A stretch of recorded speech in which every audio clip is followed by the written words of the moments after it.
Hello बच्चा लोग, कैसे हो सभी और कैसे चल रही है तुम लोगों की पढ़ाई। I am Kriti Mishra, your mathematics faculty, और लक्ष्य 3.0 में हमारी क्लासेस शुरू हो गई है।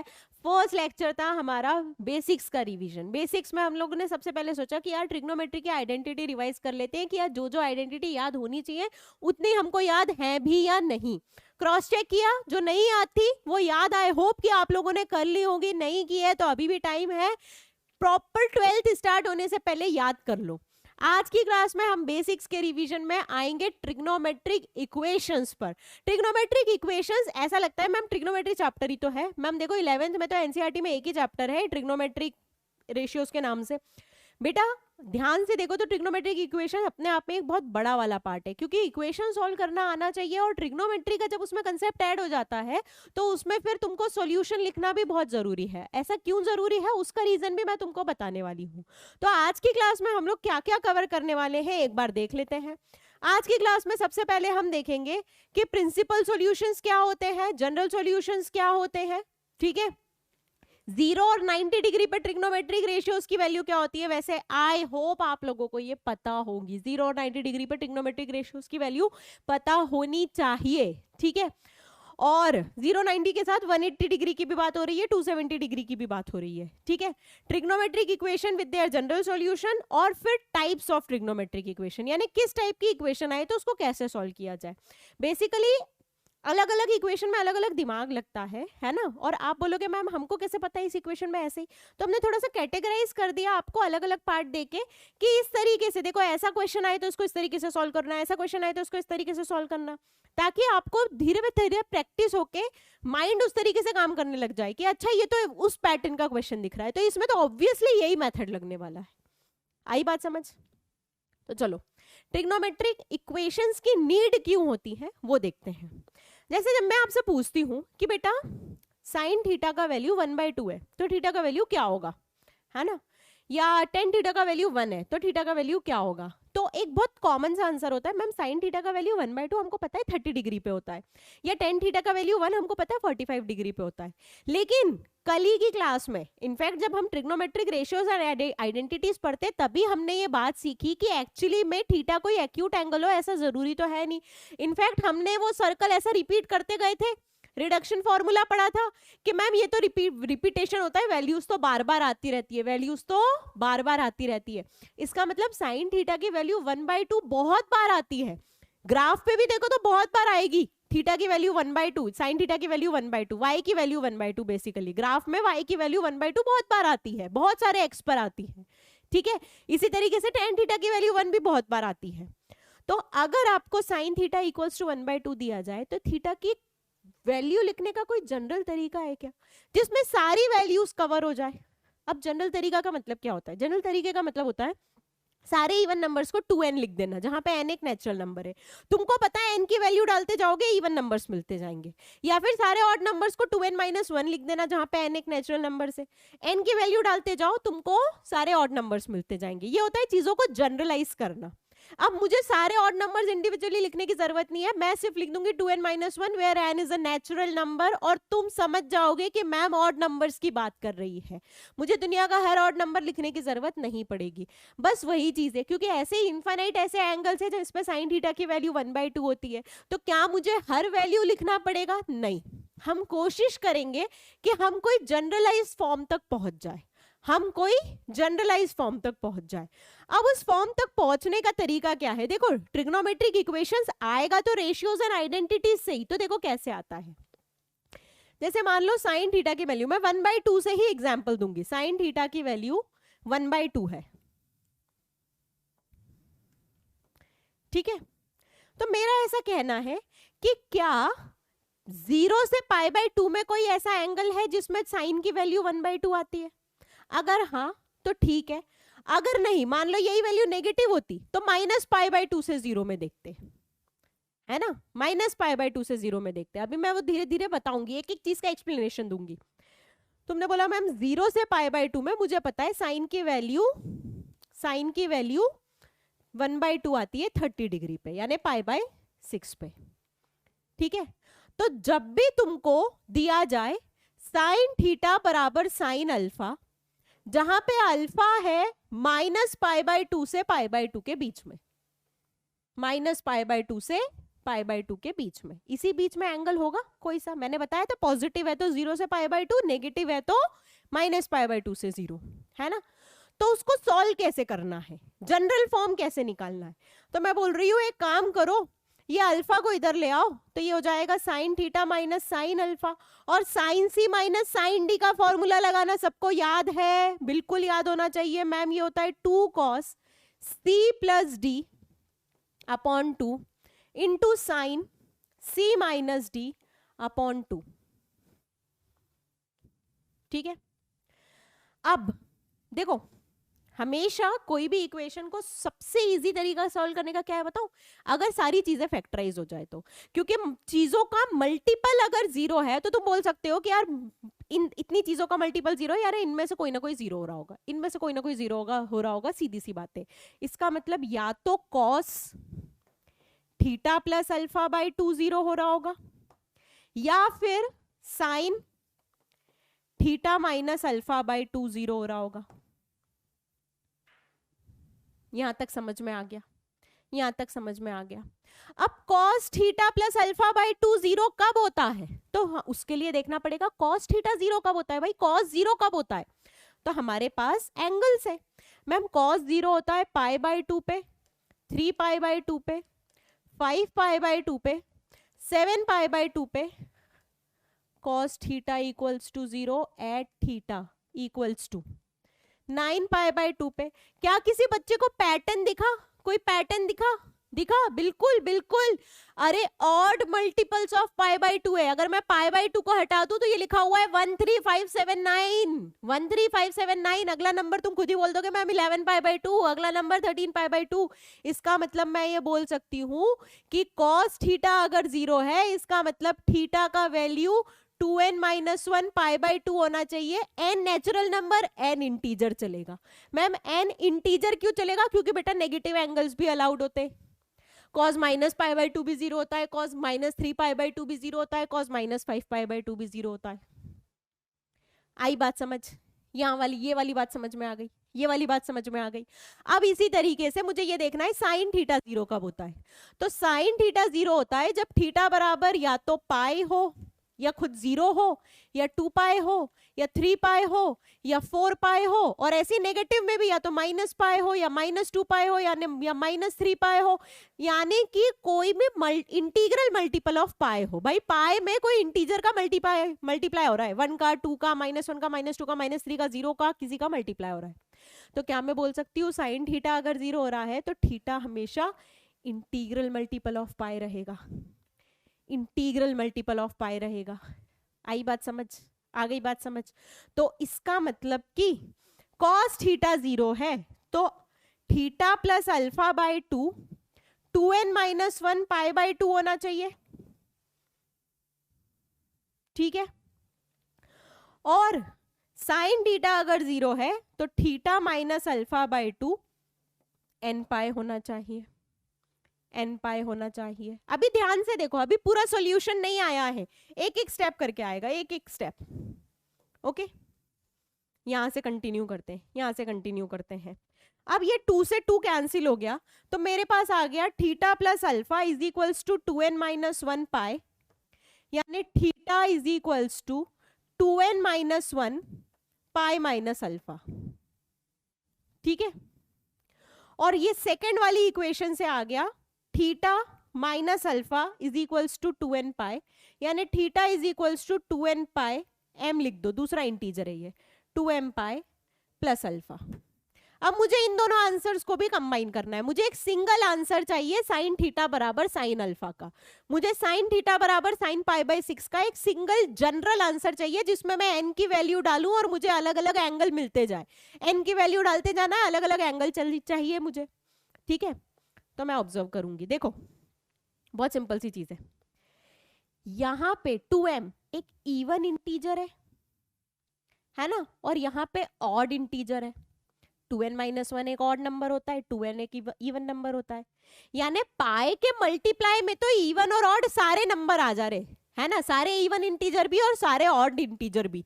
यानी पाई के आगे तो मैं लिख सकती हूं n, जहां पे n एक इंटीजर है, जहां पर n एक इंटीजर है। लेकिन लफड़ा माइनस साइन का है भाई। अगर ऑड इंटीजर है तो अल्फा के आगे माइनस साइन है, और अगर इवन इंटीजर है तो अल्फा के आगे प्लस साइन है। यानी n की वैल्यू अगर ऑड है तो अल्फा के आगे माइनस साइन होगा, और n की वैल्यू अगर इवन है तो अल्फा के आगे प्लस साइन होगा। इसको रिप्रेजेंट करने का एक बहुत अच्छा तरीका है, वो होता है -1 की पावर n। देखो n अगर ऑड हुआ तो -1 की पावर ऑड -1 हो जाता है, और n अगर इवन हुआ तो -1 की पावर इवन +1 हो जाता है। तो मुझे जब बताना है कि n ऑड है या इवन, इस पर साइन डिपेंड कर रहा है, तो मैं कुछ नहीं करूंगी, मैं लिखूंगी -1 की पावर n अल्फा। अब मेरे पास ये दोनों सॉल्यूशन का कॉम्बिनेशन आ गया। ऑड है तो ऊपर वाले सारे एंगल्स आ गए, इवन है तो नीचे वाले सारे एंगल्स आ गए, और ये मेरे पास आ गया थीटा का जनरल सॉल्यूशन। ये मेरे पास आ गया थीटा का जनरल सॉल्यूशन। ठीक है, तो आज से कोई बोलेगा साइन थीटा बराबर साइन π/6, तो मैं बोलूंगी कि देखो साइन थीटा बराबर 1/2, तो मैं ये नहीं बोलूंगी थीटा बराबर π/6, मैं बोलूंगी थीटा बराबर n पाई प्लस -1 की power n π/6, n pi plus -1 की पावर n π/6। आई बात समझ में? आई बात समझ में? कैसे कैलकुलेट किया हमने, जनरल फॉर्म कैसे निकाला? जनरल फॉर्म निकालना यानी कि अब n की वैल्यू डालते जाओ, तुमको इनफाइनाइट कोई भी एंगल मिल जाएगा। अब इसमें तुमको n की वैल्यू 100 डालो, सोचो वो एंगल भी मिल जाएगा, और उस पे भी डेफिनेटली साइन की वैल्यू π/6 हो, साइन की वैल्यू 1/2 होनी थी। बस सीधे सीधे कैलकुलेट नहीं कर सकते थे, तो फिर तुमने उसको जनरलाइज फॉर्म में कन्वर्ट किया। इसी तरीके से हम कॉस भी कर सकते हैं, इसी तरीके से हम टेन भी कर सकते हैं। तो जब हम कन्वर्ट करते हैं तो हमारे पास जनरलाइज फॉर्म क्या क्या आते हैं, जरा देखना, जरा देखना। उसके पहले प्रिंसिपल सॉल्यूशन। प्रिंसिपल सॉल्यूशन क्या होता है? The solution of trigonometric equation lying in the interval 0 to 2π। यानी कि ट्रिग्नोमेट्रिक इक्वेशन के वो सॉल्यूशन जो 0 से 2π इंटरवल में लाई करे, उनको हम क्या बोलते हैं? Principal solution. जो 0 से 2π इंटरवल में लाए करे, उन सॉल्यूशंस को हम क्या बोलते हैं बेटा? Principal solution. ठीक है, तो अगर तुमसे कोई बोले साइन थीटा बराबर √3/2, इसका प्रिंसिपल सॉल्यूशन क्या है, तो तुम बोलोगे मैम एक तो π/3 है और एक 2π/3 है। साइन थीटा बराबर -1/2, इसका प्रिंसिपल सॉल्यूशन क्या है? तो एक तो आ जाएगा 7π/6 और एक आ जाएगा 11π/6 करली ब्रैकेट में। दो ही वैल्यूज है ना करली ब्रैकेट में। ठीक है, आई बात समझ में? ओके हाँ, 0 और 90 डिग्री पे वैल्यूज, यानी कि अब तुमको एक जनरलाइज वैल्यूज चाहिए, positive x axis, positive y axis, negative x axis, negative y axis पर ट्रिग्नोमेट्रिक रेशियोज की। बेसिकली साइन थीटा का वैल्यू अगर 0 है तो थीटा का वैल्यू होता है n π, जो कि टेन थीटा के लिए भी होता है। टेन थीटा का वैल्यू 0 है तो थीटा का वैल्यू होता है n π। कॉस थीटा का वैल्यू अगर 0 है तो थीटा का वैल्यू होता है 2n - 1 π/2। साइन थीटा का वैल्यू अगर 1 है तो थीटा का वैल्यू होता है 4n + 1 π/2। साइन थीटा का वैल्यू अगर -1 है तो थीटा का वैल्यू होता है 4n - 1 π/2। ठीक है, कॉस थीटा का वैल्यू अगर 1 है तो थीटा का वैल्यू होता है 2n π, यानी सिर्फ even multiples of pi, 0, 2π, 4π, 6π। Cos theta का वैल्यू अगर -1 है तो थीटा का वैल्यू होता है 2n - 1 π, यानी odd multiples of pi, odd multiples of पाई।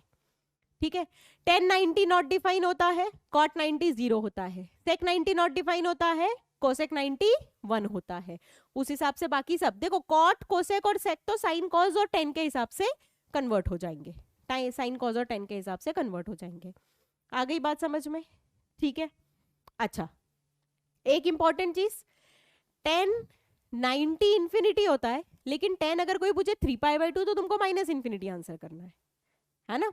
वो मैंने एक्सिस पे बताया था ना, प्लस में या माइनस में, जस्ट राइट हैंड साइड या just left hand side. Better है कि ग्राफ याद कर लो, ग्राफ याद किया तो बेटर। वैसे तुमको इन्फिनिटी के से रिलेटेड क्वेश्चन आने नहीं वाला है, इसलिए हम सिर्फ 0 और 1 की वैल्यूज पर ही फोकस करते हैं। ओके, तो जनरल सॉल्यूशन क्या क्या है हमारे पास, देखो साइन थीटा बराबर अगर साइन अल्फा है तो थीटा की वैल्यू होती है n पाई प्लस माइनस 1 की power n alpha. Cos theta बराबर कॉस अल्फा है तो थीटा की वैल्यू होती है 2n pi plus minus alpha. इसमें ध्यान रखना अल्फा की वैल्यू सिलेक्ट कैसे करनी है। साइन के केस में माइनस पाई बाई 2 से पाई बाई 2 होना चाहिए, कॉस के केस में 0 से पाई होना चाहिए, और टेन के केस में फिर से माइनस पाई बाई 2 से पाई बाई 2 होना चाहिए। ये दोनों में मैम आपने फिर कॉस को अलग से क्यों लिया बेटा, क्योंकि माइनस पाई बाई 2 से 0 में कॉस नेगेटिव मिलता ही नहीं, तो नेगेटिव वैल्यूज कहां से लेंगे, इसलिए हमको पाई बाई 2 से पाई वाला इंटरवल लेना पड़ा। बेसिकली हमको सारी वैल्यूज कवर करनी थी, सारी वैल्यूज यानी जैसे साइन की रेंज है -1 से 1, तो -1 से 1 की सारी वैल्यूज, माइनस पाई बाई 2 से पाई बाई 2 में -1 से 1 के बीच की सारी वैल्यूज मिल जाती है। 10 की रेंज है माइनस इन्फिनिटी से plus infinity, minus pi by 2 से पाई बाई 2 में मिल जाती है। कॉस की माइनस पाई बाई 2 से पाई बाई 2 में केवल 0 से 1 ही वैल्यूज मिलती है, क्योंकि पॉजिटिव होता है कॉस, फोर्थ क्वाड्रेंट में भी पॉजिटिव, फर्स्ट में भी पॉजिटिव, इसलिए सेकंड क्वाड्रेंट वाला इंटरवल लेना पड़ा। तो कॉस में अल्फा जो है वो पॉजिटिव हुआ तो फर्स्ट क्वाड्रेंट, नेगेटिव हुआ तो सेकंड क्वाड्रेंट। साइन और टेन में पॉजिटिव हुआ तो फर्स्ट क्वाड्रेंट, नेगेटिव हुआ तो माइनस थीटा लेना है, ठीक है। हाँ, अगर स्क्वायर बराबर हो तो, स्क्वायर बराबर हो तो तीनों का वैल्यू एक जैसा होगा। साइन स्क्वायर थीटा अगर साइन स्क्वायर अल्फा के बराबर हो तो थीटा हो जाता है n pi plus minus alpha. Same cos square theta अगर कॉस स्क्वायर अल्फा हो तो थीटा हो जाता है n pi plus minus alpha, और टेन स्क्वायर थीटा अगर टेन स्क्वायर अल्फा हो तो थीटा हो जाता है n pi plus minus alpha. इसमें अल्फा को बोलते हैं प्रिंसिपल एंगल। ये प्रिंसिपल एंगल कहीं ना कहीं आपके ITF की इनवर्स, मतलब वो जो प्रिंसिपल वैल्यू ब्रांच है ना, उससे ही, मतलब वो इसी पे बेस्ड है, वो जो ब्रांच है वो इन्हीं वैल्यूज पर बेस्ड है। तो अल्फा की वैल्यू ध्यान रखना उस ब्रांच से ही डिराइव्ड होगी, उस ब्रांच से ही डिराइव्ड होगी। All right, sine 0 n pi, cos 0 2n plus 1 pi by 2 या 2n माइनस 1 पाई बाई 2 दोनों ही ले सकते हो। Tan 0 n pi, sine 1 2n pi plus pi by 2 यानी 4n प्लस 1 पाई बाई 2। ये हमारे पास सारे जनरल सॉल्यूशन आ गए, ये हमारे पास सारे जनरल सॉल्यूशन है, ठीक है। अगर किसी को एक जगह पे चाहिए कि मैम हमको एक जगह में मिल जाए तो अब हम इसको अप्लाई कर पाएंगे, तो ये तुम्हारे पास लिखे हुए हैं, ठीक है। अच्छा, साइमल्टेनियस सॉल्यूशन क्या होता है। साइमल्टेनियस सॉल्यूशन यानी एक साथ दो इक्वेशन को सेटिस्फाई करना। देखो एक इक्वेशन को बहुत सारी चीजें सेटिस्फाई कर सकती है, जैसे देखो x प्लस वाई बराबर 4, मैं बोलूँ x और y क्या है तो तुम बोलोगे मैम कुछ भी रख दो, x को 2 रखो, y को 2 रखो, x को 1 रखो, y को 3 रखो, x को 3 रखो, y को 1 रखो। लेकिन अगर मैं बोल दूं x प्लस वाई बराबर 4 है और x माइनस वाई बराबर 2 है, अब वैल्यूज चेंज हो जाएगी। अब मैं पूछूंगी कि बेटा x की वैल्यू क्या है तो तुम बोलोगे मैम 3 है, और अगर मैं पूछूंगी y की वैल्यू क्या है तो तुम बोलोगे मैम 1 है ना। क्यों? क्योंकि एक इक्वेशन को सेटिस्फाई करने के लिए बहुत सारे एंगल हो सकते हैं, एक साथ दो इक्वेशन को सेटिस्फाई करने वाले एंगल लिमिटेड हो जाएंगे, क्योंकि दोनों को करना चाहिए ना, इंटरसेक्शन लेना पड़ेगा, कॉमन सॉल्यूशन लेना पड़ेगा। तो देखो जब साइन और कॉस का कॉमन सॉल्यूशन चाहिए तो होता है 2n पाई प्लस अल्फा। ऐसे ही साइन और टेन का और कॉस और टेन का कॉमन सॉल्यूशन होता है 2n pi plus alpha, 2n pi plus alpha, ठीक है। अगर कॉमन सॉल्यूशन चाहिए दो इक्वेशन का कि मैम साइन थीटा भी साइन अल्फा के बराबर है और कॉस थीटा भी कॉस अल्फा के बराबर है, इस केस में थीटा, इस केस में थीटा केवल 2n पाई प्लस अल्फा होगा। आई बात समझ, आ गई बात समझ। चलो कुछ इक्वेशन सॉल्व करना स्टार्ट करें। 0 से 2 पाई में तुमको इस इक्वेशन का सॉल्यूशन निकालना है। इस इक्वेशन में मैं 4 कॉस स्क्वायर थीटा को 4 माइनस 4 साइन स्क्वायर थीटा लिख देती हूँ, minus 4 sine theta, -1 equals to 0, तो ये हो जाएगा -4 sine square theta -4 sine theta plus 3 equals to 0, यानी कि 4 sine square theta plus 4 sine theta -3 equals to 0, और 4 3 12 होता है और 6 माइनस 2 4 होता है, तो 4 sine square theta plus 6 sine theta -2 sine theta -3 equals to 0, तो 2 साइन थीटा कॉमन आया, 2 साइन थीटा प्लस 3 -1 कॉमन आ गया, 2 sine theta plus 3, splitting the middle term तो नहीं पूछोगे ना बेटा कहां से आया, तो साइन थीटा का वैल्यू आ जाएगा 1/2 या -3/2। अब यहां पे एक कॉमन सेंस की चीज लगती है, क्या कॉमन सेंस की चीज लगती है, मैम साइन थीटा का वैल्यू -3/2 तो हो ही नहीं सकता, क्योंकि साइन थीटा का वैल्यू कभी भी -1 से छोटा नहीं हो सकता और -3/2 तो -1 से छोटा है, तो ये तो रिजेक्ट हो गया। यानी साइन थीटा बराबर 1/2 तो थीटा बराबर सिर्फ π/6 नहीं मैम, जनरल सॉल्यूशन लिखेंगे, थीटा बराबर हो जाएगा n π प्लस -1 की पावर n π/6। ऑल राइट, चलो साइमल्टेनियसली इन दोनों इक्वेशन को सेटिस्फाई करने वाला एंगल साइन थीटा है -1/2 और कॉस टेन थीटा है है 1/√3, है ना। दोनों एक थीटा ऐसा निकालना है जो दोनों को सेटिस्फाई करे। अब देखो थीटा की अल्फा की वैल्यू कैसे निकालनी है, इसमें पहले अल्फा की वैल्यू निकालना बहुत जरूरी है जो दोनों इक्वेशन को सेटिस्फाई कर रहा है। साइन थीटा का वैल्यू -1/2 है और टेन थीटा का वैल्यू 1/√3 है। एक बात बताओ, साइन नेगेटिव टेन पॉजिटिव, पहली बात तो थर्ड क्वाड्रेंट, और थर्ड क्वाड्रेंट में भी 30 डिग्री वाला एंगल, यानी कि 180 प्लस 30 है ना, पाई प्लस π/6 7π/6, तो अल्फा का वैल्यू आ गया 7π/6, तो जनरल सॉल्यूशन आ गया 2nπ प्लस 7π/6। हर 2π सर्कल में वापस वही वैल्यूज रिपीट होती जाएंगी, तो वापस एक टाइम आएगा जब साइन -1/2 होगा और टेन 1/√3 होगा। सेक 2 थीटा जो है वो 2/√3 के बराबर है, √3 सेक 2 थीटा 2 दिया हुआ है, तो देखो सेक 2 थीटा इक्वल टू 2/√3, क्या मैं बोल सकती हूं कि cos 2 थीटा हो जाएगा √3/2, यानी कि cos 2 थीटा हो जाएगा, cos की वैल्यू √3/2 कब होती है मैम, π/6 पे, तो ये π/6 के बराबर, यानी कि 2 थीटा हो जाएगा 2nπ प्लस माइनस π/6, यानी थीटा हो जाएगा nπ प्लस माइनस π/12। ये आ गया जनरल सॉल्यूशन, ये हमारा जनरल सॉल्यूशन है।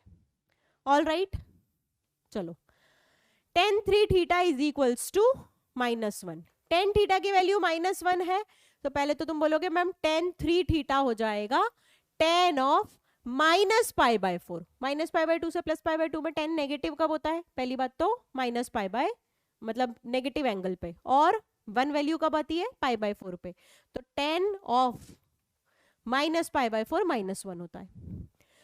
अब tan थीटा बराबर tan अल्फा, तो थीटा बराबर nπ, थीटा बराबर nπ plus alpha, nπ plus alpha. Ma'am tan का यही है सॉल्यूशन, हाँ बेटा यही सॉल्यूशन है, तो ये हो जाएगा nπ प्लस π/4 यानी -π/4, तो थीटा बराबर nπ/3 minus π/12, that's your answer, that is your answer. Okay, इसको सॉल्व करना है तो पहले कॉस को साइन में या साइन को कॉस में चेंज कर लेते हैं, जो भी इजी लगे। तो इसको मैं लिखती हूँ 7 cos square theta plus 3 minus 3 cos square theta is equals to 4, तो ये हो जाएगा 4 cos square theta is equals to 1, यानी cos square theta is equals to 1/4, यानी कि cos square theta is equals to, ध्यान रखना ये स्क्वायर है, 1/2 का स्क्वायर है, यानी cos 60 का स्क्वायर है, तो cos square 60, cos square theta is equals to cos square alpha यानी nπ प्लस माइनस अल्फा, तो theta is equals to nπ plus minus 60 π/3 लिखो, रेडियन में आंसर करना है, रेडियन में आंसर करना है, ठीक है। यहां पे भी चाहो तो π/3 लिख दो, π/3। ऑल राइट, चलो अब आ जाते हैं, क्योंकि अब जनरल सॉल्यूशन लिखना सीख गए हैं, तो अब हम टाइप्स ऑफ ट्रिग्नोमेट्रिक इक्वेशन पे आते हैं। जैसे कि हमको सबसे पहले आएगा कि एक क्वाड्रेटिक इक्वेशन है और उसको फैक्टराइज करना है। कैसी क्वाड्रेटिक इक्वेशन और फैक्टराइज करना है जरा देखते हैं एक एग्जांपल से। जैसे एक क्वाड्रेटिक इक्वेशन है और तुमसे बोल दिया कि इसका जनरल सॉल्यूशन निकालना है। मैम ये क्वाड्रेटिक इक्वेशन तो दिख ही नहीं रही है, फैक्टराइज कहाँ से करेंगे? करते हैं बेटा, फैक्टराइज करते हैं। देखो ये लिखा हुआ है 2 sin x minus cos x into 1 plus cos x minus sine square x बराबर 0। तो 2 sine x minus cos x into 1 plus cos x, और इस साइन स्क्वायर एक्स को मैं लिख रही हूँ 1 माइनस कॉस स्क्वायर एक्स, जिसको मैं लिख रही हूँ 1 plus cos x into 1 minus cos x, 1 plus cos x into 1 minus cos x. कोई दिक्कत? ठीक है, पूरी इक्वेशन में से बेटा क्या कॉमन आता हुआ दिख गया? Ma'am 1 plus cos x common आता हुआ दिख गया, तो 1 प्लस कॉज एक्स को कॉमन ले लिया, तुम्हारे पास क्या बचा? 2 sine x minus cos x, है ना, माइनस का अंदर मल्टीप्लाई करो तो minus 1 plus cos x is equals to 0। तो तुम्हारे पास आंसर क्या आ गया? कॉज एक्स बराबर -1 और साइन एक्स बराबर 1/2। और एंड में डिफरेंस समझो, और का मतलब है कि ये या ये यूनियन, यानी सारे पॉसिबल आंसर लेने, एंड का मतलब है ये भी और ये भी इंटरसेक्शन, कॉमन आंसर ही लेने हैं। ठीक है, इसमें इंटरसेक्शन नहीं करना है, और ये भाई ये भी 0 हो सकता है या ये भी 0 हो सकता है, फैक्टराइज कर लिया हमने, है ना। जैसे फैक्टराइज किया भाई, दो नंबर्स का प्रोडक्ट 0, यानी या तो पहला 0 या फिर दूसरा 0। अब cos x -1 कब होता है? ये तो मैंने बताया था मैम, x जब 2n-1 पाए हो। sin x 1/2 कब होता है? मैम ये भी डिस्कस किया है, x बराबर m पाई प्लस -1 की पावर m पाई/6 हो। देखो ये n यूज किया या m यूज किया, ऐसा क्यों किया बेटा? क्योंकि जरूरी नहीं है कि जब यहाँ पे 1 लो तो यहाँ पे भी 1 लो। m और n इंटीजर का रिप्रेजेंटेशन कर रहे हैं, इंटीजर तुम अपनी मर्जी से डाल दोगे। अगर तुमने यहाँ भी n ले लिया और यहाँ भी n ले लिया, तो कहीं ना कहीं तुम बता रहे हो कि यहाँ पे अगर 1 लिया तो यहाँ भी 1 लेना, यहाँ 2 लिया तो यहाँ भी 2 लेना। ऐसा कोई अर्जेंसी नहीं है, ये तो हमको सारे पॉसिबल सॉल्यूशंस बता रहा है, बस सारे पॉसिबल सॉल्यूशन लिख रहे हैं हम। आई बात समझ?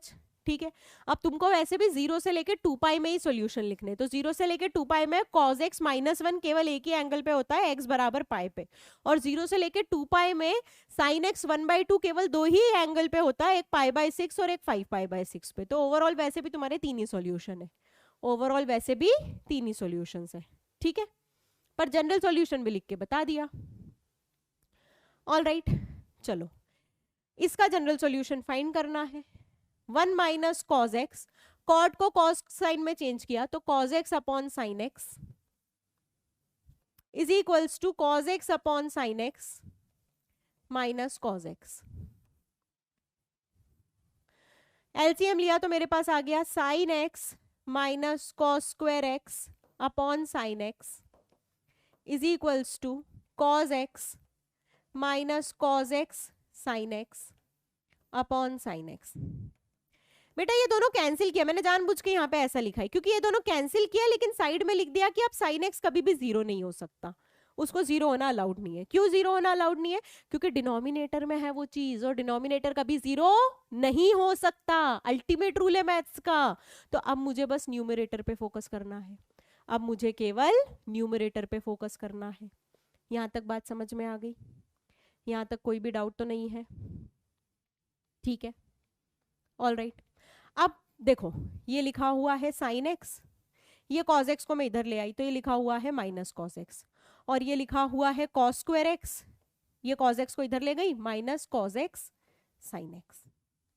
ठीक है, तो sine x minus cos x, दोनों में से अगर मैं माइनस कॉस एक्स कॉमन निकाल लूं तो मेरे पास बचेगा sine x minus cos x. बताओ फैक्टराइज होते हुए दिख रही है या चीजें या नहीं? Sine x minus cos x plus cos x into sine x minus cos x equals to 0। ठीक है, कॉमन निकाला तो sine x minus cos x into 1 plus cos x equals to 0। तो या तो ये 0 या ये 0, है ना। तो जब sign x minus cos x 0 यानी tan x बराबर 1, और जब 1 प्लस कॉज एक्स 0 तो कॉज एक्स बराबर -1, कॉज एक्स बराबर -1 यानी x बराबर 2n-1 पाई। tan x बराबर 1 का आंसर क्या होता है? मैम tan x बराबर 1 का आंसर हो जाएगा x बराबर n पाई प्लस पाई/4, n पाई प्लस पाई/4। बताओ आ गई बात समझ? जनरल सॉल्यूशन लिख दिया, दोनों जनरल सॉल्यूशन में सेम इंटीजर नहीं यूज करना है तो अलग अलग कर लिए, हमारी मर्जी। एम एन करो, पी क्यू करो, कोई सा भी कर लो। चलो आगे बढ़ते हैं। Find the general solution of this equation. अब ये इक्वेशन क्या दी हुई है, 2 sine square 2x plus 6 sign square x, है ना, इज इक्वल्स टू 5। अब देखना, 2 sine square 2x plus 3, 2 sine square x को मैं लिख रही हूं 1 minus cos 2x minus 5 equals to 0। कोई दिक्कत भाई, लिख सकते हैं, ठीक है। और ये हो गया हमारे पास 2 minus 2 cos square 2x plus 3 minus 3 cos 2x minus 5। तो मेरे पास आ गया minus 2 cos square 2x minus 3 cos 2x, और 2 प्लस 3 और माइनस 5 आपस में कैंसिल हो गए, ठीक है। तो इन दोनों में से माइनस साइन कॉमन निकाला और cos 2x कॉमन निकाल लिया, तो मेरे पास बचा 2 cos 2x प्लस 3 बराबर 0। अगेन ये 0 होगा जब cos 2x माइनस 3/2 हो, जो पॉसिबल नहीं है। यानी मेरे पास इकलौता सॉल्यूशन क्या है, cos 2x को 0 होना पड़ेगा, cos 2x 0 होना पड़ेगा, यानी 2x जो है वो 2n प्लस 1 π/2 होना चाहिए, यानी x जो है वो 2n प्लस 1 π/4 होना चाहिए, 2n प्लस 1 π/4 होना चाहिए। आई बात समझ, ठीक है। चलो आगे बढ़ते हैं।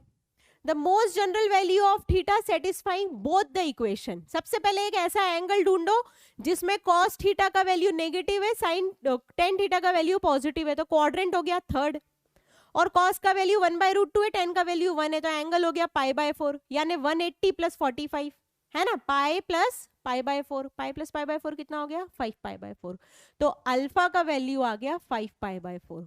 तो जनरलाइज सॉल्यूशन क्या हो जाएगा, जनरलाइज सॉल्यूशन हो जाएगा 2n पाई प्लस 5π/4। बस अल्फा निकालना है। अल्फा कैसे निकालोगे, पहले साइन देख के ये डिसाइड करोगे क्वाड्रेंट कौन सा है, फिर वैल्यू देख के ये डिसाइड करोगे कि एंगल कौन सा है।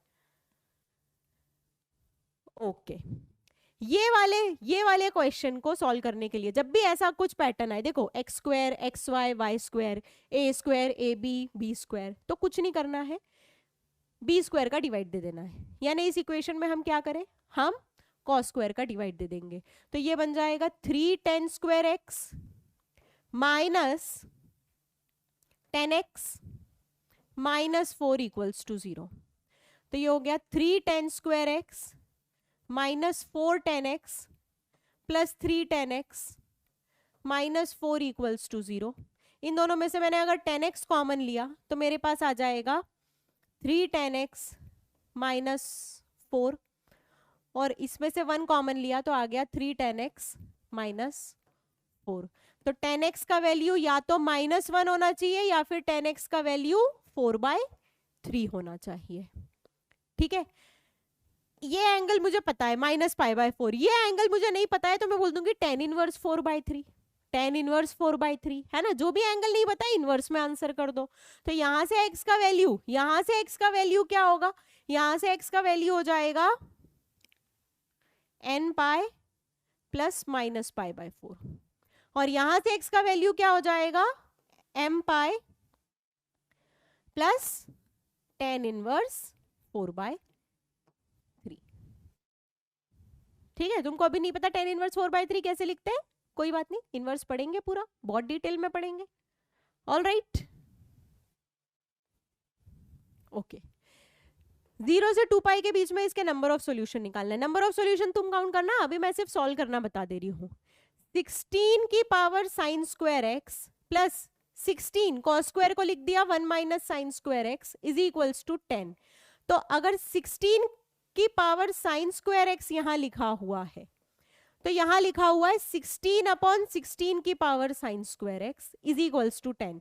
16 की पावर साइन स्क्वायर एक्स को मैं t मानूं तो ये लिखा हुआ है t plus 16/t equals to 10, यानी कि t square minus 10t plus 16 is equals to 0, यानी कि t minus 2 into t minus 8 is equals to 0, यानी कि t का वैल्यू या तो 2 है या फिर t का वैल्यू 8 है। t क्या था 16 की पावर साइन स्क्वायर एक्स, इसका वैल्यू या तो 2 है, या फिर 16 की पावर साइन स्क्वायर एक्स, इसका वैल्यू 8 है।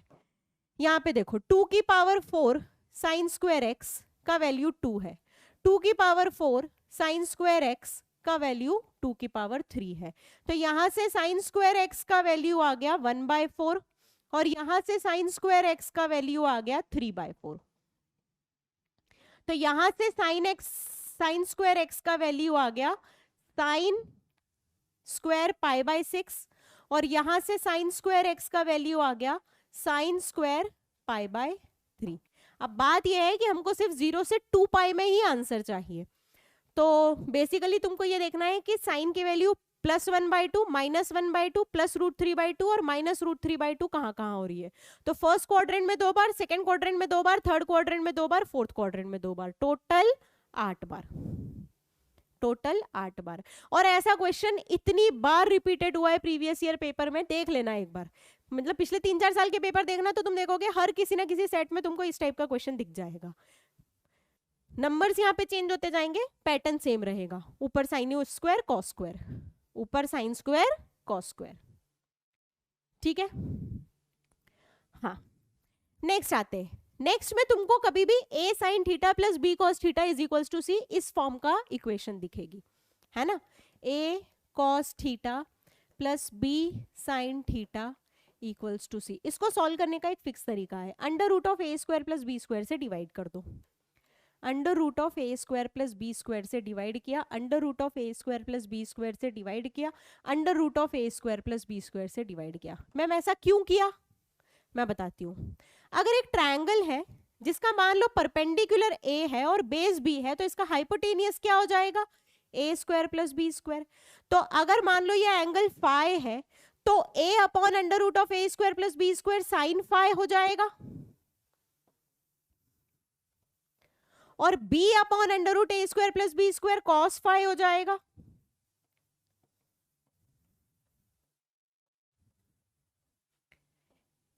तो हम sine phi cos theta plus cos phi sine theta को sine of theta plus phi लिख के सॉल्व कर सकते हैं, सिंगल साइन फंक्शन में चेंज किया। बेसिकली जब कॉज और साइन के आर्गुमेंट दिए रहते हैं और लीनियर है, लीनियर का मतलब है कॉज और साइन की वैल्यू पावर 1 है ना, तो a cos theta plus b sin theta उसको सिंगल साइन या कोसाइन फंक्शन में चेंज करने का तरीका है ना, कि उन दोनों का जो कोफिशिएंट है उसका स्क्वायर करके जोड़ के रूट लेके डिवाइड कर दो।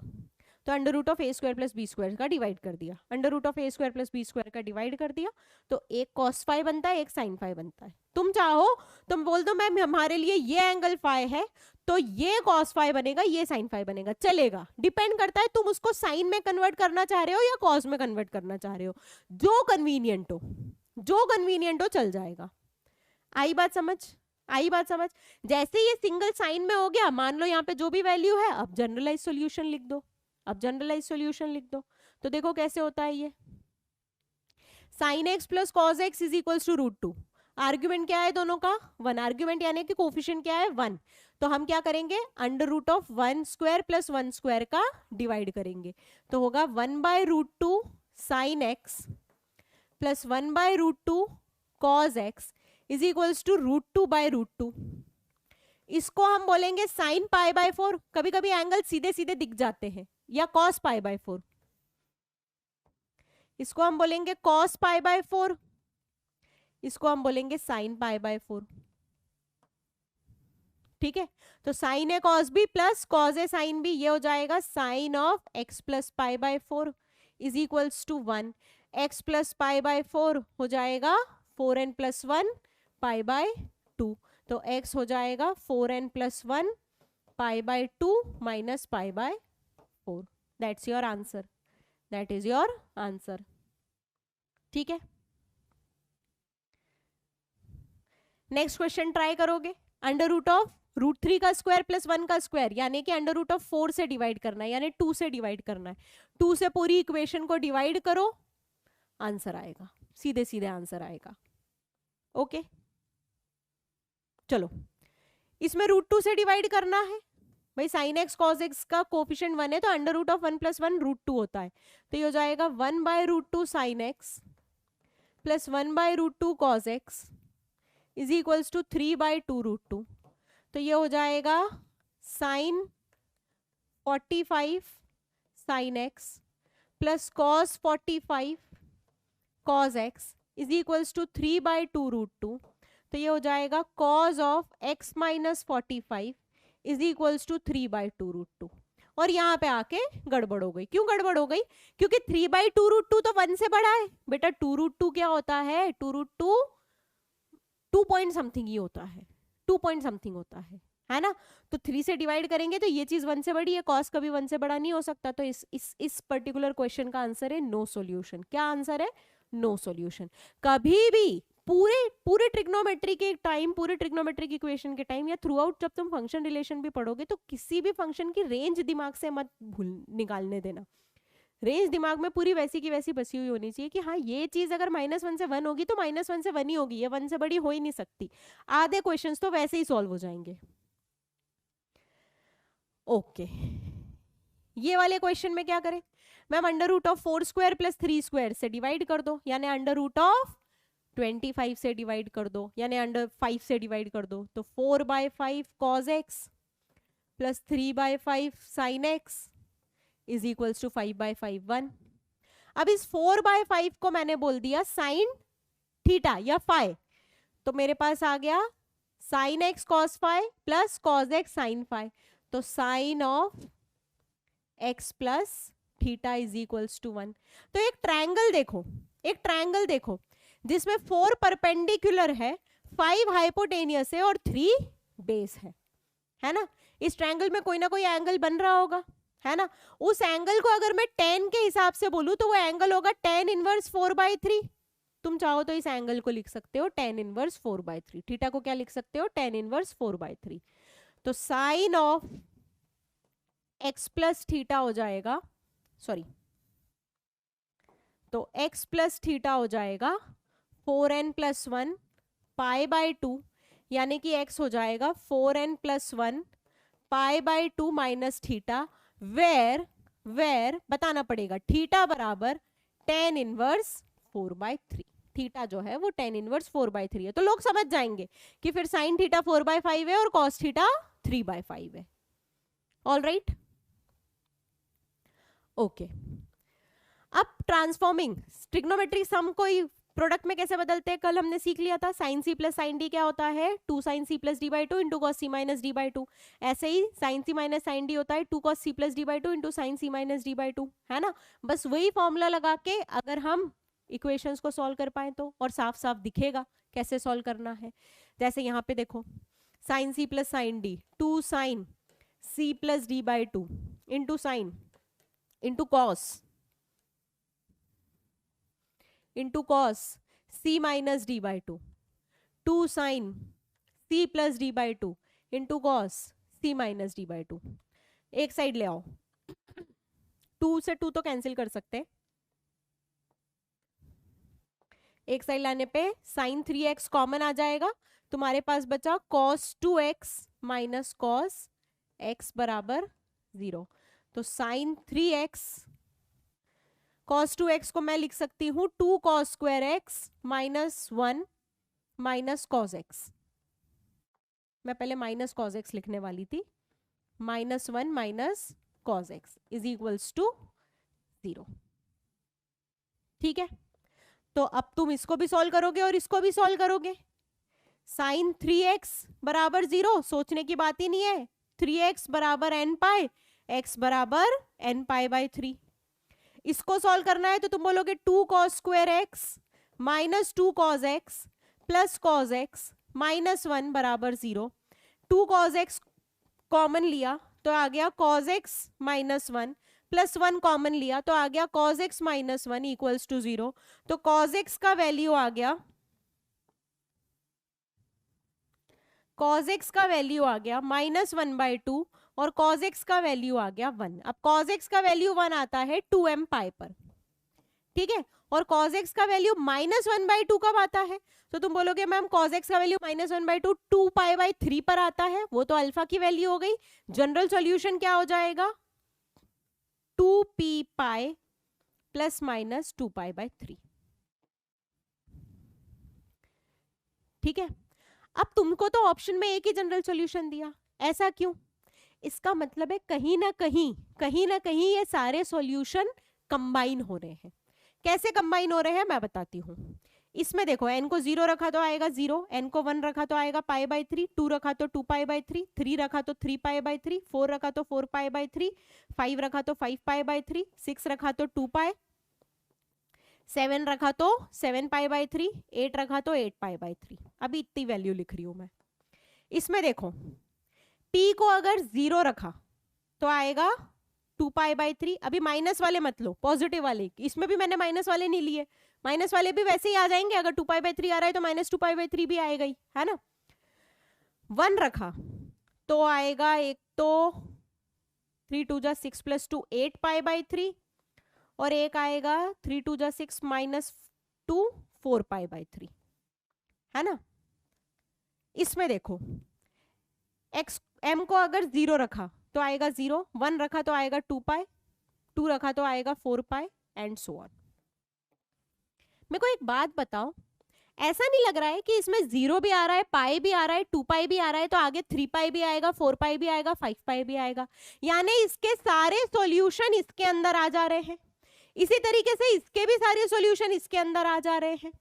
तो क्या मैं बोल सकती हूं कि ये दोनों सेट इस बड़े सेट का सबसेट है? बेसिकली एक सेट ए बोल रहा है कि सॉल्यूशन है 1 2 3 4, एक सेट बी बोल रहा है कि सॉल्यूशन है 2 3, और एक सेट सी बोल रहा है कि सॉल्यूशन है 4। तो क्या मैं ऐसा बोल दूं कि आंसर ए है तो उसमें सारे सॉल्यूशन काउंट हो जाएंगे ना, उसमें सारे सॉल्यूशन काउंट हो जाएंगे ना। बस वही वाली चीज हो रही है कि इसमें तुमको सारे पॉसिबल एंगल मिल रहे हैं, तो ये दोनों अलग से तुमको लिखने की जरूरत क्या है? तो तुम बोल दोगे मैम n पाई बाई 3 हमारा फाइनल आंसर है, n पाई बाई 3 हमारा फाइनल आंसर है। आई बात समझ में? क्लियर हुआ कैसे किया हम लोगों ने? ठीक है, चलो आगे बढ़ते हैं। ओके, प्रोडक्ट से सम में बदलना, यानी 2 साइन ए कॉस बी क्या हो जाता है? साइन ए प्लस बी प्लस साइन ए माइनस बी। प्रोडक्ट से सम में बदलने में भी कई बार फायदा हो जाता है, जैसे कि इस क्वेश्चन में देखो साइन 3 थीटा, अगर मैं यहाँ पे 4 में से एक 2 ले लूं और 2 sine theta sine 2 theta, 2 sine A sine B, 2 sine A sine B, उसमें फॉर्मूला लगाओ। किसका फॉर्मूला लगाओ? 2 साइन ए साइन बी किसका फॉर्मूला होता है? Cos of A minus B minus cos A plus B, cos of A minus B minus cos A plus B into sine 4 theta. ठीक है, तो साइन 3 थीटा हो जाएगा, फिर से 2 का मल्टीप्लाई और ब्रैकेट में मल्टीप्लाई, तो 2 cos theta sine 4 theta minus 2 cos 3 theta sine 4 theta. चलो एक बार फिर से फॉर्मूला लगाते हैं, एक बार फिर से फॉर्मूला लगाते हैं।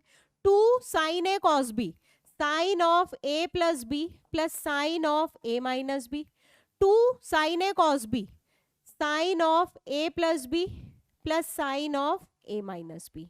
ध्यान से देखो, ये साइन 3 थीटा ये साइन 3 थीटा आपस में कैंसिल हो गया। ठीक, अब तुम्हारे पास यहां पे है sine 7 theta minus sine 5 theta equals to sine theta. Sine C minus sine D क्या होता है?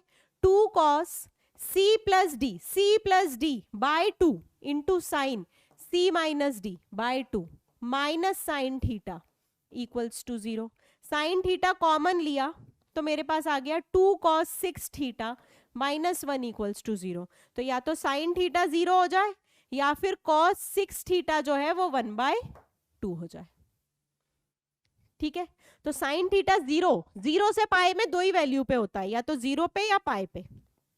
कॉस 6 थीटा 1/2 हो जाए, यानी कि 6 थीटा हो जाए 2m pi plus minus pi by 3, यानी थीटा हो जाए n pi by 3 plus minus pi by 18।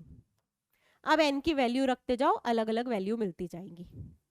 ठीक है, n की वैल्यू पहले 0 रखो तो पाई बाय 18 मिलेगा, फिर 1 रखो तो उसमें प्लस पाई बाय 18 करो, माइनस पाई बाय 18 करो, 2 रखो उससे वैल्यूज मिलेंगी। आई बात समझ में? तुमको नंबर ऑफ सॉल्यूशन मिल जाएंगे इस क्वेश्चन में।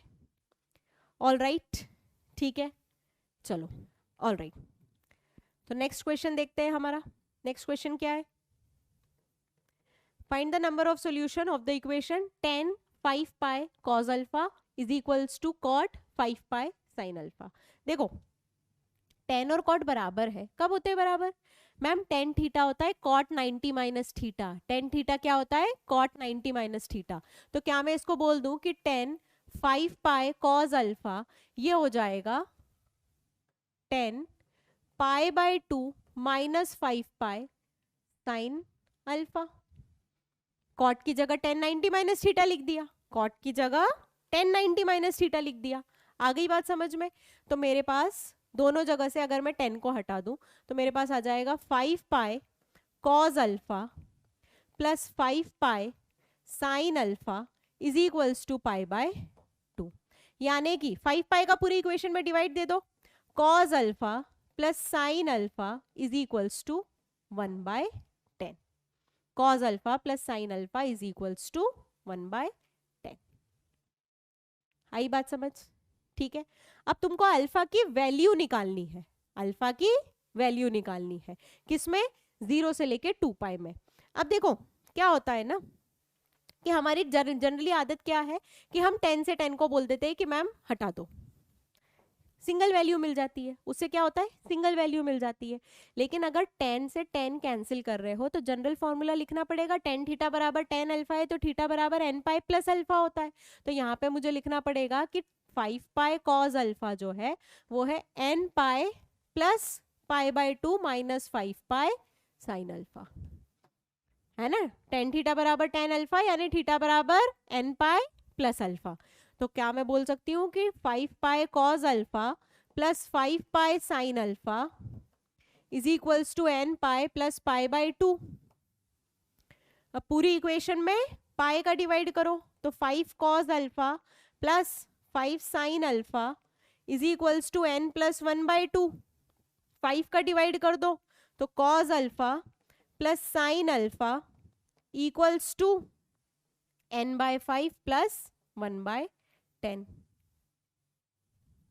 ठीक है, अब तुमको नंबर ऑफ सॉल्यूशन चाहिए, नंबर ऑफ सॉल्यूशन चाहिए तो इसको तुमको सिंगल एंगल में चेंज करना है।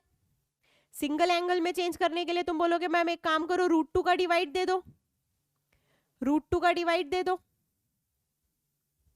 ठीक है, और √2 का डिवाइड देने के साथ साथ तुम बोल दो कि ये चीज -1 से 1 के बीच में आनी चाहिए, ये चीज -1 से 1 के बीच में आएगी। n की जिन वैल्यूज के लिए ये वैल्यू -1 से 1 के बीच में आएगी उस वो वैल्यूज के लिए सॉल्यूशन मिलेगा।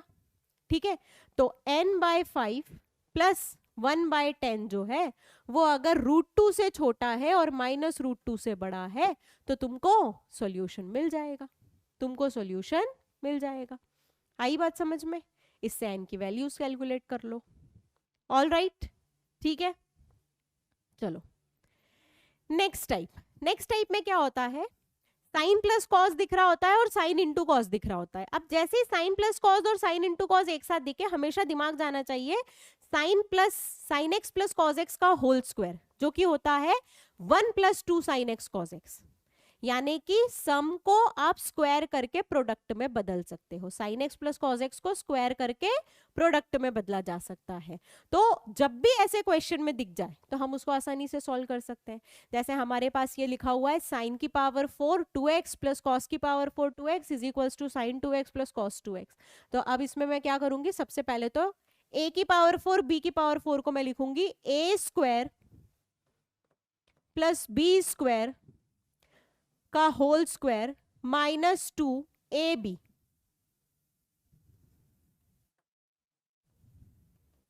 Is equals to sine 2x cos 2x।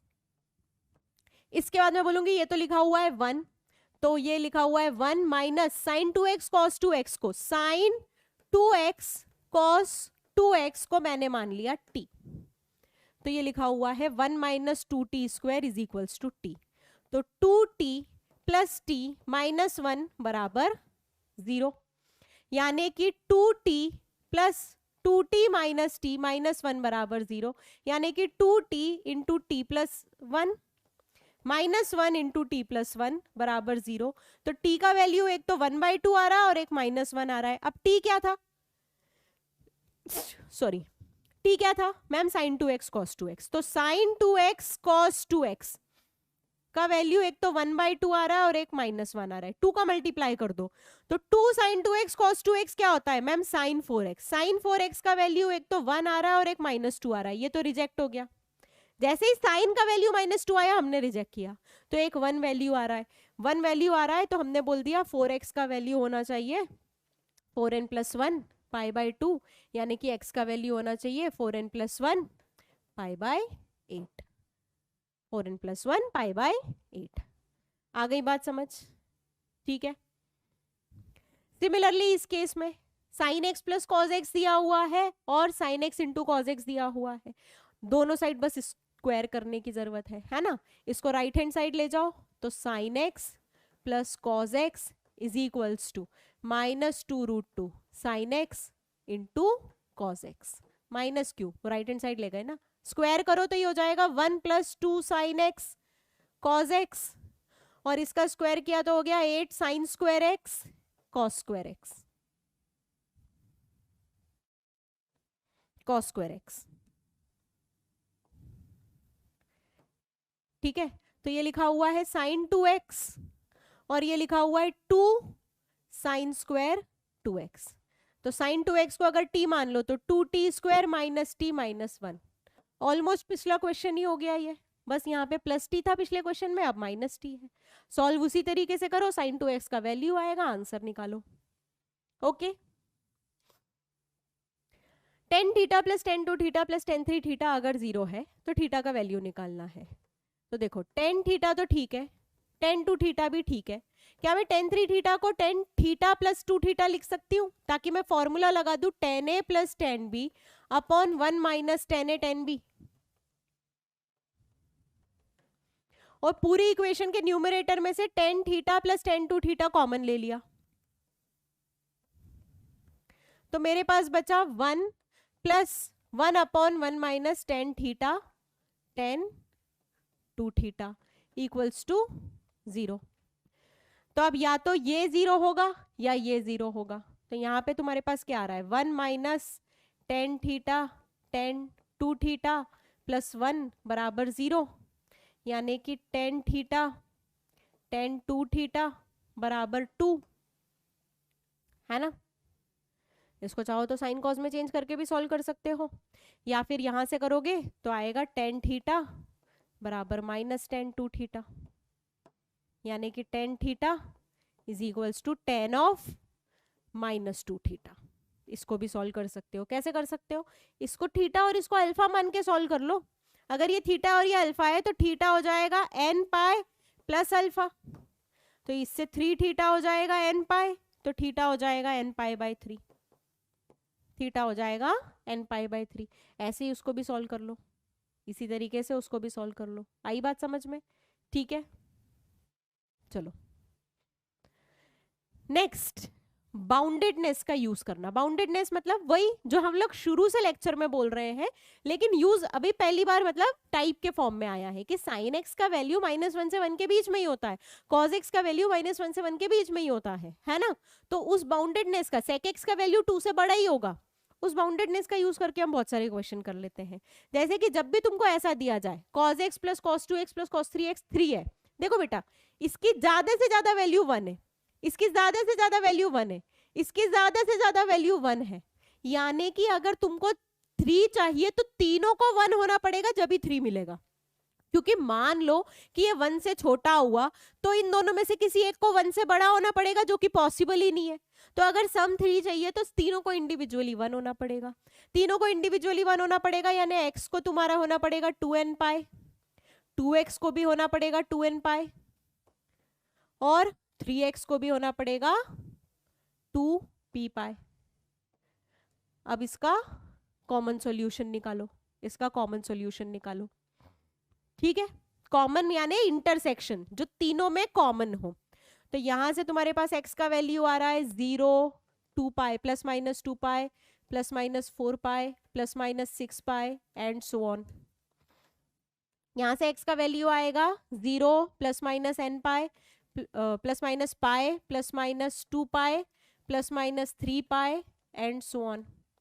यहां से x का वैल्यू आ रहा है 0 प्लस माइनस p का वैल्यू 1 पुट किया तो 2π/3, p का वैल्यू 2 पुट किया तो 4π/3, p का वैल्यू 3 पुट किया तो 2π। Okay and so on. तो कॉमन वैल्यू क्या है, पहले 0 आ रहा है, फिर आ रहा है प्लस माइनस 2π, फिर अगला कॉमन वैल्यू आएगा प्लस माइनस 4π, यानी कि कॉमन वैल्यू आ रहा है x is equals to 2nπ। That is your general solution. Common answer चाहिए तो हमेशा तीनों में देखो कि कौन कौन से आंसर कॉमन आ रहे हैं। सबसे पहले 0 कॉमन आया, फिर 2π कॉमन आया, अगला 4π कॉमन आ रहा है, तो समझ गए पैटर्न। ठीक है, यूनियन लेना रहता है तो फिर हम देखते हैं कि जनरल सॉल्यूशन सबसे ज्यादा आंसर किस में आ रहे हैं, तो देख लो कि बाकी सेट भी उसमें आंसर दे रहे हैं या नहीं दे रहे। ओके ये वाला क्वेश्चन भी बाउंडेडनेस पे, इसको एक बार ट्राई करोगे, इसको एक बार ट्राई करके देखना, है ना, या अभी कर ही लेते, चलो 2 सेकंड में हो जाएगा। साइन एक्स का अंदर मल्टीप्लाई किया तो sine x cos x by 4 minus 2 sine square x, plus cos x का अंदर मल्टीप्लाई किया तो cos x cos sine x by 4 minus 2 cos square x equals to 0। ठीक है, तो sine x cos x by 4 plus cos x sine x by 4 plus cos x बराबर 2 sine square x plus 2 cos square x, यानी कि 2, क्योंकि sine square x plus cos square x तो 1 होता है। Sine A cos B plus cos A sine B होता है sine of A plus B, यानी x plus x by 4, 5x/4 plus cos x बराबर 2। अगेन साइन और cos का सम 2 है, यानी इंडिविजुअली दोनों को 1 होना पड़ेगा। लेकिन एक बात बताओ, साइन 1 एकदम अलग एंगल पे होता है और कॉस 1 एकदम अलग एंगल पे होता है। कॉस 1 होता है 0π 2π, सॉरी 0 2π 4π 6π ऐसे एंगल पे, और उन पे तो साइन 0 हो जाता है। तो साइन और कॉस कभी एक साथ 1 हो ही नहीं सकते, तो इन दोनों का सम कभी भी 2 हो ही नहीं सकता। इसका मतलब नो सॉल्यूशन, नो सॉल्यूशन। ये प्रीवियस ईयर क्वेश्चन है, देखना जेई में आया हुआ है। All right, okay. सिमिलरली यहां पे देखो, sine x into cos y अगर 1 दिया हुआ है, फिर वही बात, दोनों का प्रोडक्ट 1 है, एक अगर 1 से छोटा हुआ तो दूसरे को 1 से बड़ा होना पड़ेगा, जो कि पॉसिबल नहीं है। यानी अगर दोनों का प्रोडक्ट 1 है तो इंडिविजुअली दोनों को 1 होना पड़ेगा। मैम इंडिविजुअली हो सकते हैं, हाँ बेटा, क्योंकि एंगल बराबर नहीं है, एंगल सेम नहीं दिए हुए हैं, एक x दिया हुआ है, एक y दिया हुआ है। सेम दिए होते तो पॉसिबल ही नहीं हो पाता, सेम दिए होते तो पॉसिबल ही नहीं हो पाता। तो साइन एक्स वन 0 से 2π में केवल π/2 पर होता है, cos y1 0 से 2π में एक तो 0 पे होता है और एक 2π पे होता है। तो 3 ऐसे एंगल है जिसपे sine x into cos y 1 हो रहा है। Okay, all right. नेक्स्ट देखो, अब अगर तुमको कोई ट्रिग्नोमेट्रिक फंक्शन किसी दूसरे ट्रिग्नोमेट्रिक फंक्शन के फॉर्म में दिखे जो कि रूट में दिया हुआ है, जो कि स्क्वायर रूट में दिया हुआ है, तो हमारे पास 2 ड्यूटी बन जाती है, क्योंकि हम रियल वैल्यूज के बारे में बात करते हैं। Through out 11th and 12th जब भी आप जेई के मैथ्स पढ़ रहे हो, कॉम्प्लेक्स नंबर चैप्टर को हटा दो तो आप हमेशा रियल वैल्यूज के बारे में बात कर रहे हो। तो जैसे ही कोई ट्रिग्नोमेट्रिक फंक्शन रूट के अंदर दिखा, वो ग्रेटर देन 0 होना चाहिए, उसको तो सॉल्व करना ही है। ठीक है, दूसरी चीज, अंडर रूट एक पॉजिटिव क्वांटिटी है, अंडर रूट एक पॉजिटिव क्वांटिटी है, यानी एफ भी पॉजिटिव होना चाहिए, फिर जाके तुम इस इक्वेशन को सॉल्व कर सकते हो।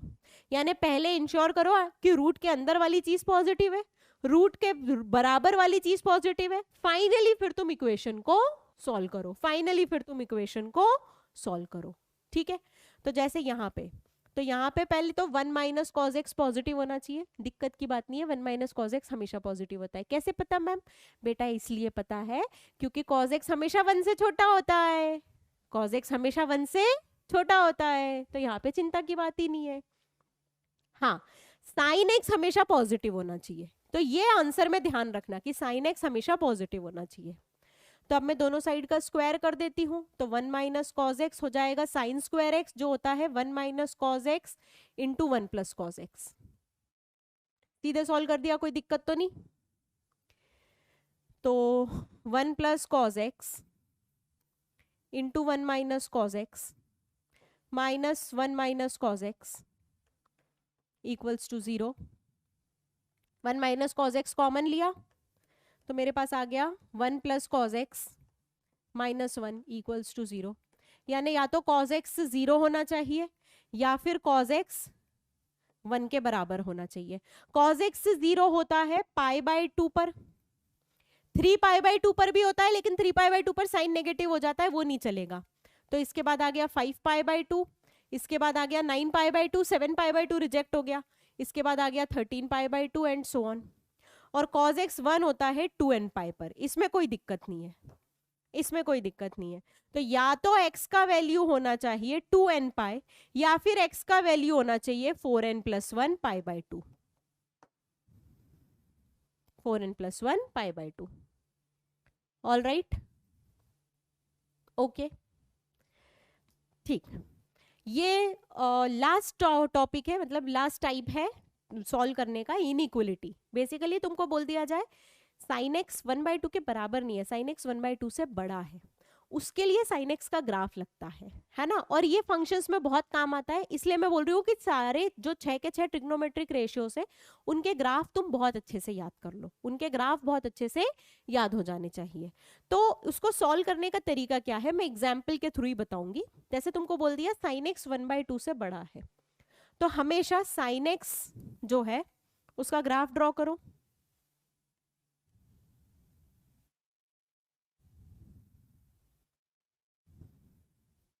ठीक है, अब फर्स्ट सेकंड क्वाड्रेंट में या फिर फोर्थ फर्स्ट क्वाड्रेंट में वही बात है, या तो -π/2 से π/2 या फिर 0 से π में तुमको वैल्यू देखनी है कब साइन 1/2 से बड़ा है। तो साइन पहले तो ये देखो 1/2 के बराबर कब है, तो एक y बराबर 1/2 लाइन खींच लो, y बराबर 1/2, y बराबर 1/2 लाइन एक y एक्स एक्सिस के पैरेलल लाइन होती है जो 0,1/2 से पास हो रही होती है ना। तो ये ग्राफ को जहां इंटरसेक्ट करेगी तुम समझ जाओगे कि इस पॉइंट पर साइन एक्स की वैल्यू 1/2 है, 1/2 है, 1/2 है, 1/2 है, आगे भी होगी। ठीक है, तो ये है π/6 और ये है 5π/6, ये है 0, ये है π, है ना। मुझे पता है ना कि π/6 और उसके बाद π/2 आता है और 5π/6 में फिर से आता है 1/2। ऑलराइट, मुझे चाहिए साइन एक्स की वैल्यू इससे ज्यादा, यानी कि साइन एक्स का ग्राफ जहां पे इस लाइन के ऊपर हो, साइन एक्स का ग्राफ इस लाइन के ऊपर आ रहा है इस रीजन में।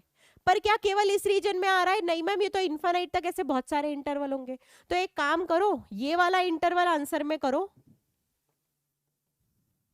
और फिर 2nπ ऐड कर दो। मैम ये 2nπ क्या करता है बेटा? ये 2nπ बताता है कि हर 360 डिग्री के बाद वैल्यू बढ़ रही, मतलब हर 360 डिग्री के बाद वैल्यू रिपीट हो रही है, हर 360 डिग्री एंगल के बाद वैल्यू रिपीट हो रही है।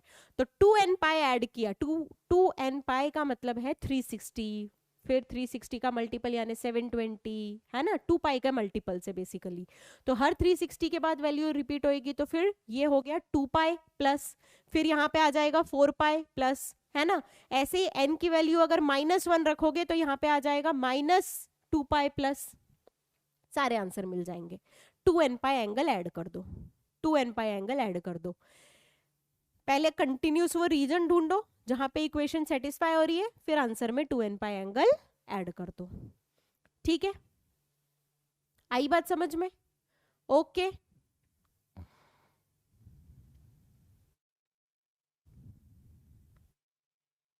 जैसे कि अगर तुमको ये सॉल्व करना हो, ये सॉल्व करना हो, साइन थीटा कॉमन लिया तो 2 sin theta -1 is greater than equals to 0, है ना। थीटा π/2 से 3π/2 के बीच में है, ध्यान से देखना।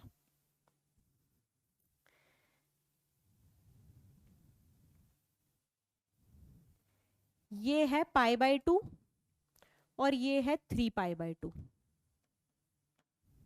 ठीक है, मुझे अगर ये दोनों वैल्यू, मुझे अगर ये वैल्यू पॉजिटिव चाहिए तो मैं चाहूंगी कि साइन थीटा भी पॉजिटिव रहे और साइन थीटा 2 sin थीटा -1 भी पॉजिटिव रहे, यानी दोनों नंबर पॉजिटिव रहे या फिर दोनों नंबर नेगेटिव रहे। दोनों नंबर पॉजिटिव रहेंगे π/2 से 5π/6 के बीच में ऊपर साइड, और नेगेटिव रहेंगे 7π/6 से 3π/2 के बीच में। 7π/6 ये है पाई प्लस π/6 से ये इसके बीच में। ठीक है, क्लियर हुआ? मुझे दोनों नंबर या तो पॉजिटिव चाहिए या फिर दोनों नंबर नेगेटिव चाहिए, है ना। तो मैं चाहूंगी कि या तो साइन थीटा भी नेगेटिव हो जाए और साइन थीटा 1/2 से छोटा भी हो, है ना, या फिर साइन थीटा पॉजिटिव भी हो जाए और साइन थीटा 1/2 से बड़ा भी हो। ऑल राइट, एक मिनट, दोनों नंबर नेगेटिव कब रहेंगे? दोनों नंबर नेगेटिव थर्ड क्वाड्रेंट में रहेंगे, पूरे थर्ड क्वाड्रेंट में, पूरे थर्ड क्वाड्रेंट में। थर्ड क्वाड्रेंट में साइन नेगेटिव होता है ना, तो साइन का वैल्यू अगर -1/2 है तो sine theta is less than 1/2। 1/2 से छोटा होना चाहिए, 1/2 से छोटा है, 1/2 से छोटा है, नेगेटिव भी है। ठीक, इसका मतलब या तो मेरे पास इंटरवल है π/2 से 5π/6, या फिर मेरे पास इंटरवल है, या फिर मेरे पास इंटरवल है पाई से लेके 3π/2, पाई से लेके 3π/2। इसमें दोनों नेगेटिव है तो मल्टीप्लाई होके मेरे पास पॉजिटिव आंसर आएगा, है ना, और इसमें पॉजिटिव है तो मल्टीप्लाई होके मेरे पास पॉजिटिव आंसर आएगा। जनरलाइज करने की बात ही नहीं है, क्योंकि तुमको बोल दिया है π/2 से 3π/2 में ही आंसर देना है, तो तुमने π/2 से 3π/2 में आंसर दिया। दो इंटरवल को जोड़ने का तरीका क्या है? यूनियन लगा दिया। दो इंटरवल को जोड़ने के लिए यूनियन लगा दिया बीच में। आई बात समझ में? ठीक है, तो अब समझ में आया कि कैसे क्वेश्चंस आ रहे होते हैं, कैसे क्वेश्चंस आ रहे होते हैं जब तुम इसको सॉल्व कर रहे होते हो। ठीक है, तो अब तुमको क्या करना है, अब तुमको जो भी प्रीवियस ईयर्स क्वेश्चन है ट्रिग्नोमेट्रिक इक्वेशन के, वो सारे सॉल्व करके देखने हैं, है ना। जैसे कि इसमें तुमसे बोल दिया है कि अगर तुमको इसमें थीटा की वैल्यू मिल रही है तो लैम्डा क्या हो सकता है, तो बेसिकली लैम्डा है -sin⁴ थीटा प्लस cos की पावर 4 थीटा। तुमको इसकी रेंज निकालनी है कि यार किससे किसके बीच में लाई करेगा, ये किससे किसके बीच में लाई करेगा, है ना। All right, number of solution of this equation, sum to product change करो और सॉल्व करो। अब ये प्रीवियस ईयर्स क्वेश्चन जो है वो सारे तुम्हारे होमवर्क में रहेंगे। प्रीवियस ईयर्स क्वेश्चन तुम लोगों को सॉल्व करके देखने हैं, ठीक है, जब तक हमारा रिवीजन चल रहा है।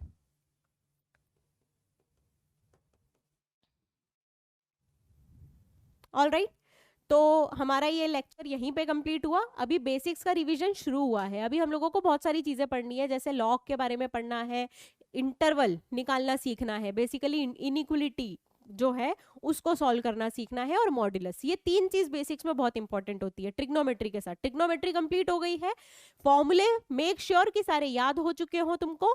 उसके बाद फिर तुमको क्या करना रहेगा कि बचे हुए जो भी टॉपिक्स में दूंगी उनके इंपॉर्टेंट कंसेप्ट पढ़ना रहेगा, उसमें फॉर्मूले ज्यादा नहीं है। ठीक है बच्चा लोग, तो आज की क्लास यहीं पे खत्म करते हैं। That's all for today. Good day everyone.